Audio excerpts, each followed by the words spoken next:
puji dan syukur kita kepada Tuhan Yang Maha Esa karena telah diberikan kesehatan untuk bertemu pada kesempatan kali ini. Yang terhormat Bapak Bahar Ahmad SPD MX dan yang saya banggakan teman-temanku sekalian. Pada kesempatan kali ini, saya selaku moderator. Sebelum memasuki materi, akan memperkenalkan anggota kelompok saya terlebih dahulu. Yang pertama ada saya sendiri, Muhammad Zainuddin, lalu ada Nabila Aida, lalu ada Nanda Nabila Kulsum, Neneng Nur Hasana, Nisrina Tiara Bakis, Nuria, Siti Maulida, Sri Wulandari, dan yang terakhir ada Aulia Ira Febriana. Tidak usah berlama-lama, langsung saja kita masuk ke materi yang pertama. Materi yang pertama di sini ada review buku dengan judul buku Building Blockchain Projects karya Krusty, menerbit oleh PAK dengan jumlah halaman 259 halaman dan diterbitkan pada tahun 2017. Buku Building Blockchain Projects beserta karya Krusty yang diterbitkan oleh PAK adalah buku pengantar yang ditujukan kepada developer dengan pengalaman pemrograman, terutama dalam bahasa JavaScript yang ingin memperdalam pemahaman mereka tentang teknologi blockchain. Buku ini terstruktur dalam 3 bagian utama yang mencakup berbagai aspek pengembangan dalam ekosistem blockchain. Selanjutnya ada bagian-bagian buku. Materi ini akan dipaparkan oleh rekan saya. Kepada rekan saya dipersilakan. Baik, terima kasih. Bagian selanjutnya yaitu bagian buku. Bagian buku ini yang pertama ada chapter 1 sampai 2 dimulai dengan pengenalan tentang aplikasi terdistribusi atau DEX dan ekosistem cryptocurrency. DEX ini sendiri adalah aplikasi yang bergerak secara terdesentralisasi yang berarti tidak ada satu pihak yang mengendalikannya. Secara keseluruhan, DEX ini bergerak layaknya aplikasi biasa atau apps yang ada di ponsel, tetapi bedanya DEX ini berada di Web3. Yang selanjutnya ini mencakup konsep-konsep dasar seperti decentralized organization atau DAOs. DAOs ini sendiri adalah semacam protokol blockchain yang terbuka dan diatur seperangkat aturan secara bersama dan dikontrol oleh anggota organisasi tanpa adanya pengaruh dari pusat sehingga bersifat desentralisasi. Contohnya itu ketika dalam suatu proyek blockchain memiliki penyimpanan DAO atau kas DAO yang dimana akan dibuat kesepakatan mengenai dana DAO tersebut melalui voting bersama. Meskipun buku ini dimulai dengan konsep yang abstrak, kemudian buku ini memperkenalkan beberapa contoh DEX termasuk Bitcoin dan Ethereum. Bagian yang kedua yaitu chapter 3 sampai 5 berfokus pada pengembangan kontrak sekitar atau smart contracts.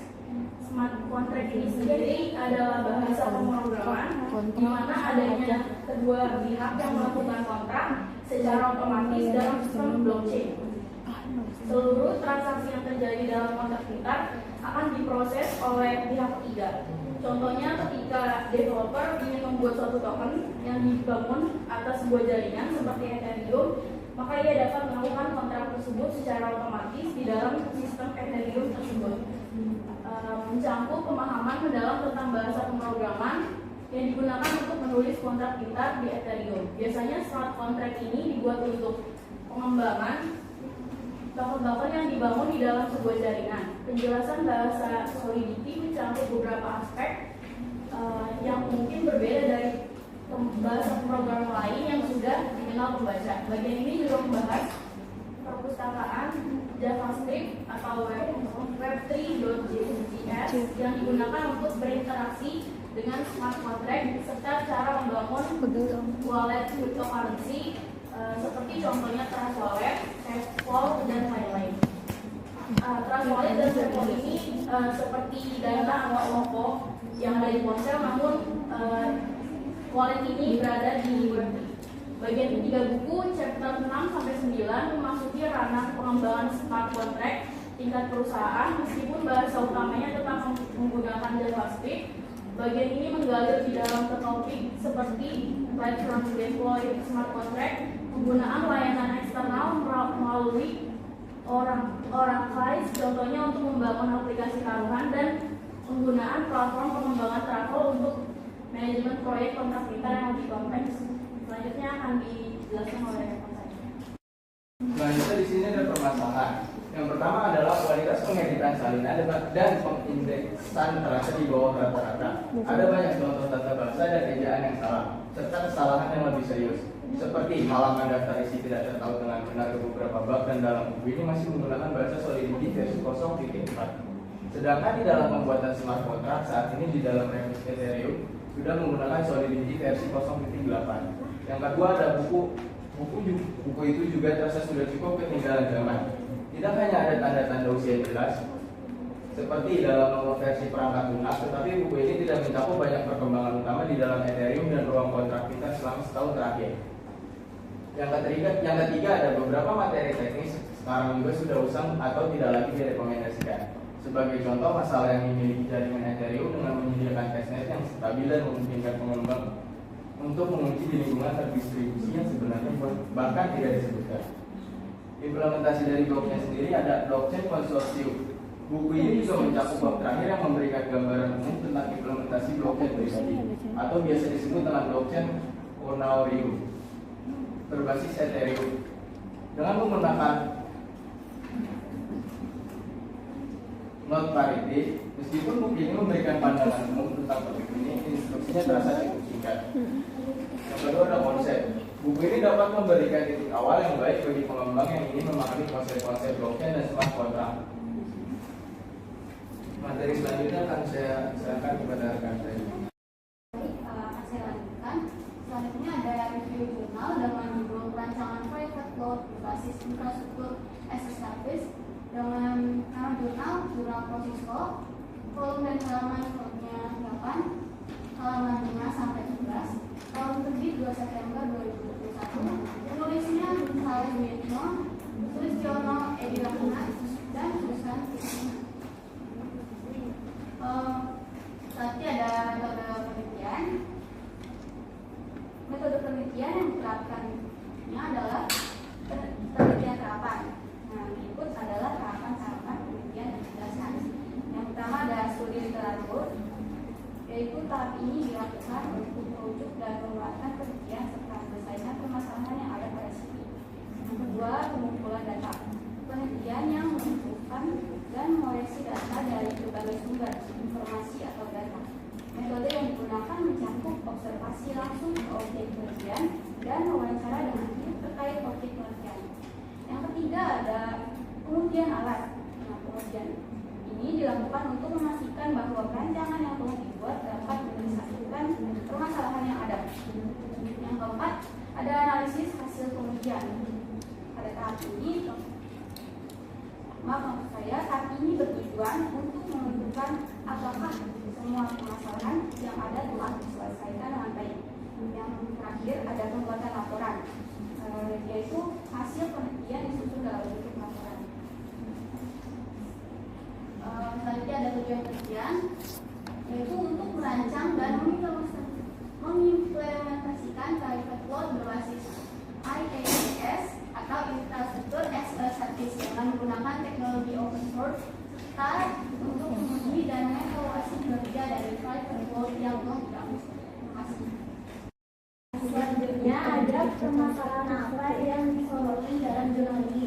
Nah, permasalahan ini menyoroti kebutuhan penyimpanan data digital di CV Kota Baru dan kurangnya perangkat jaringan memadai untuk membangun server yang menyediakan layanan tersebut. Nah, hal ini pun berdampak pada bagian marketing yang mempunyai job untuk bekerja di lapangan mengalami kesulitan dalam pekerjaan perusahaan CV Kota Baru dalam pengambilan data di luar jaringan lokal.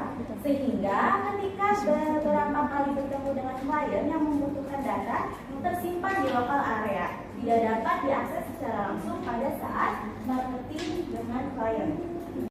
Selanjutnya, nah, sumber data yang diambil dari jurnal ini, para penulis mengambil di perusahaan Cilegon CV Kota Baru yang bergerak di bidang alat tulis kantor dan percetakan. Penulis ini mengumpulkan data yang bersumber dari sistem jaringan dan permasalahan yang ada pada CV Kota Baru, pengujian sistem jaringan dan sistem cold storage dengan overclock berbasis Linux servers untuk yang telah diterapkan pada perusahaan. Selanjutnya akan selanjutnya objek penelitian Blender ini mendapat perancangan Hyperclock berbasis HAAS infrastruktur service untuk kantor City Kota Baru. Hipotesis yang dihasilkan dalam jurnal menerapkan sistem jaringan dan host storage menggunakan Ubuntu berbasis server Linux. Para peneliti dapat memberikan alternatif solusi penyimpanan data digital untuk City Kota Baru dan memecahkan masalah yang ada pada sistem jaringan dan cloud storage. Baik, selanjutnya adalah hasil penelitian jurnal yang berjudul nggak kelihatan kebayang kalau kita nggak boleh ngereset. Iya. Rancangan Hyperclock berbasis infrastruktur dan servis area dan kawan-kawan. Nah, yang pertama itu adalah sistem jaringan dan sistem storage menggunakan Alpha berbasis Linux server yang dapat meningkatkan Gedein apa? media penyimpanan data secara terpusat serta kontrol jaringan terpusat dari server pada kantor City Kota Baru karena mampu berjalan secara offline maupun online jika cloud storage dapat dibangun dengan jenis komputer server serta spesifikasi yang sesuai. Nah, maksudnya sistem jaringan dan cloud storage itu seperti kotak besar di komputer yang bisa menyimpan banyak gambar, video, dan dokumen milik City on-board berbasis milik City Kota Baru. Dan on-board berbasis Linux itu adalah cara kerjanya. Kemudian hal ini bisa membantu kantor di Kota Baru menyimpan semua informasi penting di satu tempat dan mengontrol cara orang lain mengaksesnya.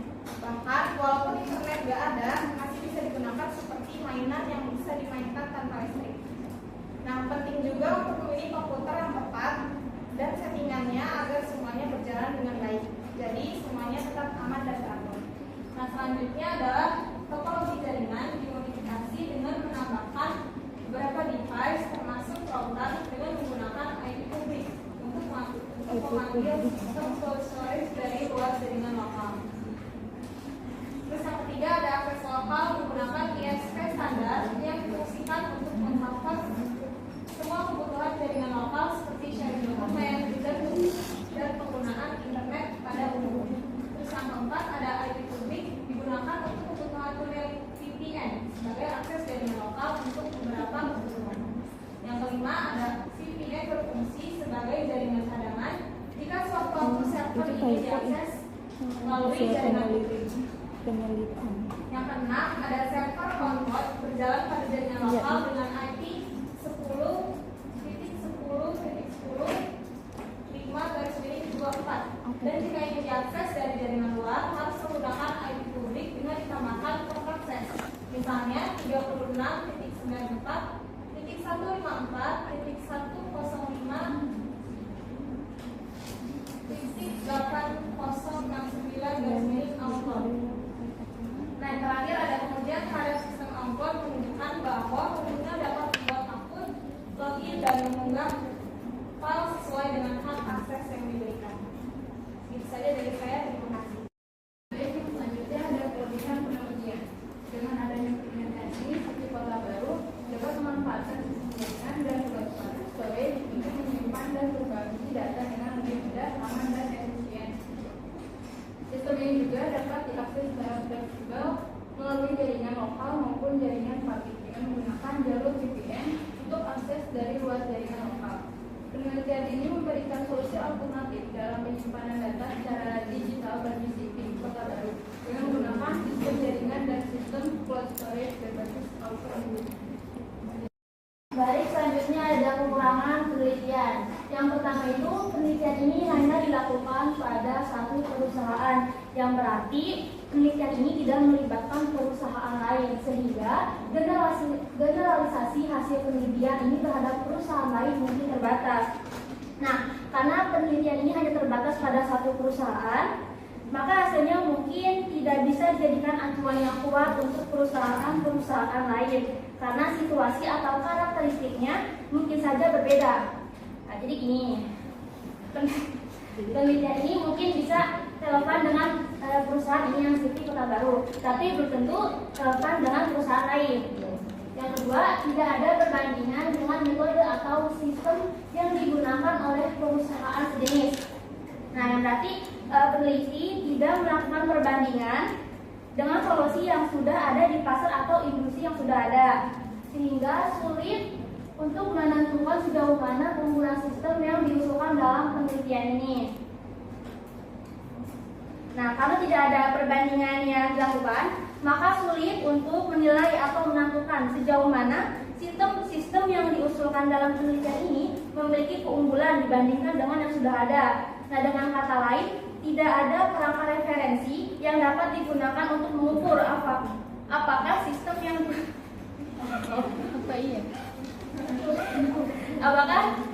sistem yang diusulkan ini lebih baik atau lebih buruk daripada yang sudah ada. Yang ketiga, tidak ada analisis biaya atau keuntungan yang disertakan dalam penelitian ini. Nah, yang berarti peneliti tidak melakukan analisis atau perhitungan terkait biaya yang diperlukan untuk menerapkan sistem yang diusulkan, dan juga tidak ada analisis terkait potensi keuntungan atau manfaat yang mungkin diperoleh dari sistem tersebut, sehingga sulit untuk menilai aspek ekonomi dari penerapan sistem yang diusulkan.